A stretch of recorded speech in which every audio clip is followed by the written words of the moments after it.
Alors, on est rendu donc à la page numéro 7. Vous comprenez que du point 1 jusqu'à 49, ça a été déjà couvert. Vous pouvez trouver en fait toutes ces pages sur le site de l'école A3P, si vous voulez reprendre les autres exercices. Vraiment, c'est des exercices qui sont orientés pratiques. On a parlé depuis quand même pas mal de temps sur le comportement du prophète, ses caractéristiques. Donc, à travers cet exercice-là, c'est de se positionner. Comment on est? Et en fait, vous avez 4 colonnes, c'est le même type d'exercice. On va voir rapidement survoler les caractéristiques du prophète, c'est la colonne de gauche, et il vous incombe de remplir la suite. Est-ce que vous pratiquez déjà cette qualité-là? Cochez, je pratique déjà. Est-ce que vous vous engagez, vous ne la pratiquez pas, mais vous vous engagez aujourd'hui même, Inch'Allah, de la commencer à la pratiquer? Et là, ça va être un grand gain, Inch'Allah. Si vous n'êtes pas capable de le faire aujourd'hui, parce qu'il y a même des choses, moi je ne fais pas, je ne croyais pas que je suis le prophète, hein. Donc il y a des choses que je n'arrive pas à faire, mais on se partage, donc comme ça, Inch'Allah, on essaie de le faire. Alors comment le prophète, il était au quotidien maintenant. On a vu une grande partie jusqu'à date de son comportement. Ici, on va voir en fait comment il était, ses relations avec Allah, dans ce qu'on appelle l'ibadat. Donc le prophète sallallahu alayhi wa sallam, il faisait aussi ce qu'on appelle la prière de Doha. Est-ce que vous savez qu'est-ce que c'est la prière de Doha? Oui. C'est la prière qu'on fait le matin, après, disons une demi-heure, 20 minutes après, en fait, la montée du soleil. Donc c'est 2 rak'at. Le prophète, il lui arrivait de faire jusqu'à 8 rak'at.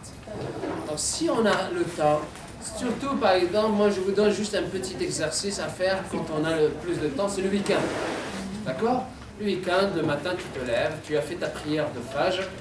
Donc, le matin, quand tu te lèves, tu prends ton petit déjeuner, tu fais ton wudu et tu fais 2 rak'at de Doha. Comme ça, tu ressembles. Donc, comme ça, tu ressembles au prophète sallallahu alayhi wa sallam. Alors, on est rendu donc à la page numéro 7. Vous comprenez que du point 1 jusqu'à 49, ça a été déjà couvert. Vous pouvez trouver en fait toutes ces pages sur le site de l'école A3P, si vous voulez reprendre les autres exercices. Vraiment, c'est des exercices qui sont orientés pratiques. On a parlé depuis quand même pas mal de temps sur le comportement du prophète, ses caractéristiques. Donc, à travers cet exercice-là, c'est de se positionner. Comment on est? Et en fait, vous avez 4 colonnes, c'est le même type d'exercice. On va voir rapidement survoler les caractéristiques du prophète, c'est la colonne de gauche, et il vous incombe de remplir la suite. Est-ce que vous pratiquez déjà cette qualité-là? Cochez, je pratique déjà. Est-ce que vous vous engagez, vous ne la pratiquez pas, mais vous vous engagez aujourd'hui même, Inch'Allah, de la commencer à la pratiquer? Et là, ça va être un grand gain, Inch'Allah. Si vous n'êtes pas capable de le faire aujourd'hui, parce qu'il y a même des choses, moi je ne fais pas, je ne croyais pas que je suis le prophète, hein. Donc il y a des choses que je n'arrive pas à faire, mais on se partage. Donc comme ça, Inch'Allah, on essaie de faire ce qu'on peut. Et j'y réfléchirai, Inch'Allah, à le faire bientôt, ou je suis incapable, c'est la dernière colonne. Oui, moi. Mais parce que vous, vu qu'il a ici, on ne vous voit pas vraiment, alors vous êtes... Ah, je ne sais pas, peut-être, oui, peut-être qu'ils essaient de se cadrer sur... Non, c'est entre vous deux, entre les... Okay. Comme ça, c'est bon? Ouais, mais c'est parce qu'on veut voir le truc aussi. Ouais, mais Quand il parle, lui, on ne peut pas le voir vraiment. comme ça, c'est bon? Il est là. On voit les deux. Ok, c'est bon. Et il enregistre maintenant? Ouais. Ok. Alors, comment le prophète, il était au quotidien maintenant. On a vu une grande partie jusqu'à date de son comportement. Ici, on va voir en fait comment il était, ses relations avec Allah, dans ce qu'on appelle l'ibadat. Donc le prophète sallallahu alayhi wa sallam, il faisait aussi ce qu'on appelle la prière de Doha. Est-ce que vous savez qu'est-ce que c'est la prière de Doha? Oui. C'est la prière qu'on fait le matin, après, disons une demi-heure, 20 minutes après, en fait, la montée du soleil. Donc c'est 2 rak'at. Le prophète, il lui arrivait de faire jusqu'à 8 rak'at. Donc si on a le temps, surtout par exemple, moi je vous donne juste un petit exercice à faire quand on a le plus de temps, c'est le week-end. D'accord? Le week-end, le matin, tu te lèves, tu as fait ta prière de Fajr. Donc, le matin, quand tu te lèves, tu prends ton petit déjeuner, tu fais ton wudu et tu fais 2 rak'at de Doha. Comme ça, tu ressembles. Donc, comme ça, tu ressembles au prophète sallallahu alayhi wa sallam. Excusez-moi, j'ai entendu dire qu'on peut faire 12 rak'ah. Mais c'est dans toute la journée, ça, je pense. Non, c'est juste entre 10h30 et midi, c'est 12 rak'ah. Ah, ça c'est une autre affaire. En fait, non, c'est pas 12 rak'ah, c'est en fait, c'est entre. Après midi, après-midi, il faisait le prophète sallallahu alayhi wa sallam, mais ça, il compte jusqu'à toute la journée. Mais pas, Oui, c'est ça. Doha, le maximum que j'ai lu, c'est 8 rak'ah. C'est 4 rak'ah. 4 slimat, 8 rak'ah. 12, c'est 4 avant Dohr, 1 après Dohr. 2 après donc. Ah, 2. C'est pas 1 après Dohr? En fait, on peut les faire par en fait, 2 de 1 après Maghreb, Maghreb, c'est ça. 2 de Maghreb, 4 après Dohr et 4 après avant le Dohr, c'est 8, 10 et 2 de Fajr, ou de Doha, plutôt c'est 2. Alors, le prophète sallallahu alayhi wa sallam, ça lui est arrivé aussi de jeûner le lundi et le jeudi. Pourquoi il faisait le... D'abord, pourquoi la prière de Doha, le prophète sallallahu alayhi wa sallam? Est-ce que quelqu'un peut m'expliquer pourquoi Doha c'est important de faire cette prière qui n'est pas obligatoire, c'est dans les actes surrogatoires, c'est une connexion supplémentaire que tu peux faire avec Dieu. Hein? Si quelqu'un te dit, moi j'ai en fait un outil pour te permettre de te connecter avec Dieu. C'est lequel? Vas-y, fais la prière, fais salat. Alors là, tu as la chance de la faire, cette salat, donc de Doha, comme je vous ai dit, 2 rak'at jusqu'à 8 le matin, jusqu'à avant midi. Pourquoi le prophète nous dit que c'est important de le faire? Oui. Pourquoi? Comme vous avez dit, une connexion de plus, c'est pour... Plus fort?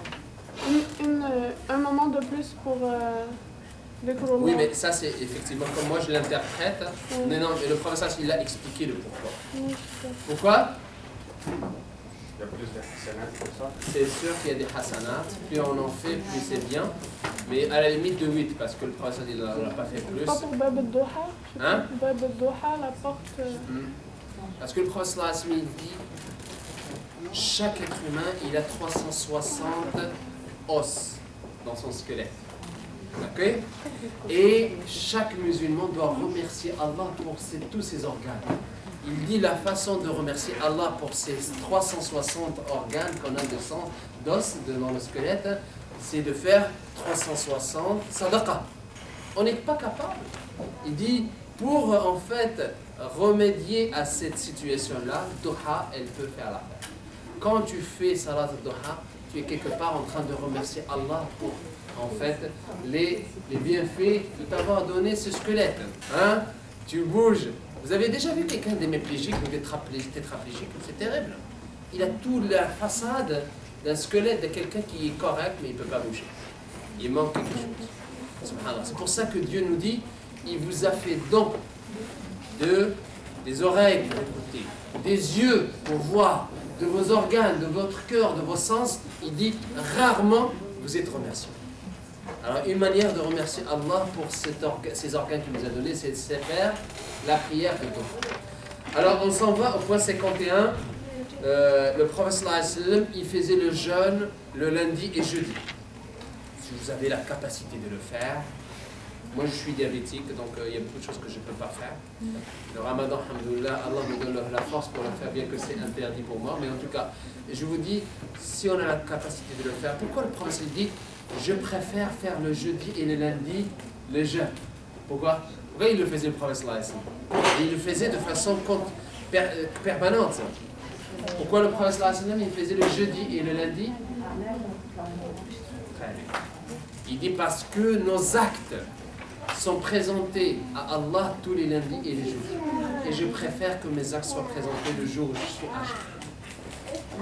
Quand tu vois comment il était, parce que ça nous arrive tous de dire ah c'est bien beau de faire ceci, cela, mais on ne le fait pas. Mais le prophète il était le modèle parfait pour inciter les gens à faire des bonnes choses, mais il était aussi le modèle parfait pour les avoir fait. Il pratiquait le prophète tout ce qu'il disait. Et c'est ça qui est différent. Sallallahu alayhi wa sallam. Alors le prophète sallallahu alayhi wa sallam, il se satisfaisait d'une vie simple et du peu de bien de cette vie-là. Est-ce qu'on est capable de suivre le prophète sallallahu alayhi wa sallam? Une vie très simple. C'est ça la vie du prophète sallallahu alayhi wa sallam. Vous savez, le prophète sallallahu alayhi wa sallam, il vivait dans 5,5. C'est quoi 5,5? 5 chambres. 3 chambres, 3 chambres à salon. 5,5, c'est une chambre qui fait 5,5 mètres carrés. Même pas peut-être. C'est ça le. Mais c'était le paradis sur terre dans cette chambre-là. Le prophète sallallahu alayhi wa sallam, comme il dit à Aïcha, quand le prophète sallallahu alayhi wa sallam commençait à faire la prière de la nuit, elle devait se tasser contre le mur pour laisser l'espace au prophète sallallahu alayhi wa sallam pour faire la prière. C'était ça la chambre du prophète sallallahu alayhi wa sallam. La meilleure personne qui a marché sur terre. Vous savez, le prophète sallallahu alayhi wa sallam, Allah, il lui a donné la choix entre vivre la vie éternelle sur terre ou bien rejoindre Allah subhanahu wa ta'ala. En vivant la vie éternelle, il lui a promis aussi d'avoir des trésors en or. Et un des compagnons lui a dit, qu'est-ce que tu as choisi au prophète? Il a dit, j'ai choisi d'être à proximité d'Allah. Il dit, pourquoi tu n'as pas choisi la vie éternelle et tu vas avoir tous les trésors de l'argent que tu veux, tu vas faire beaucoup de bien? Il dit, j'ai préféré auprès d'Allah subhanahu wa ta'ala. Et c'est ça le prophète sallallahu alayhi wa sallam.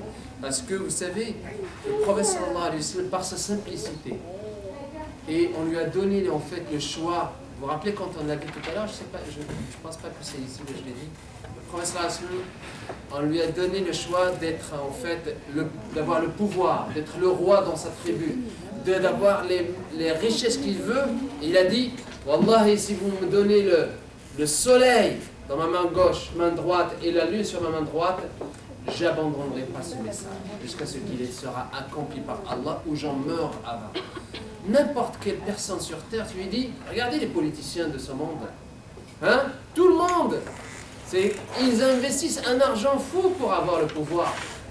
Le prophète sallallahu alayhi wa sallam, il aurait dû en fait choisir aussi le pouvoir. Il dit, ben, je prends le pouvoir et j'impose ma religion à tout le monde. Non, c'est pas ça. Parce que tu ne peux pas imposer la foi. Tu ne peux pas imposer l'islam. Parce que l'islam, il s'adresse à l'intelligence humaine. Il n'y a pas de contrainte dans l'islam, dans la religion. C'est pour ça que le prophète sallallahu alayhi wa sallam, quand il a choisi entre le pouvoir et la prophétie, Omar ibn Khattab, radiyallahu anhu, il est entré une fois, il a trouvé le prophète sallallahu alayhi wa sallam, qui en fait, il y avait un tapis, vous savez les tapis, comment on appelle ça? Une doum, je ne sais pas comment on dit ça. Hein?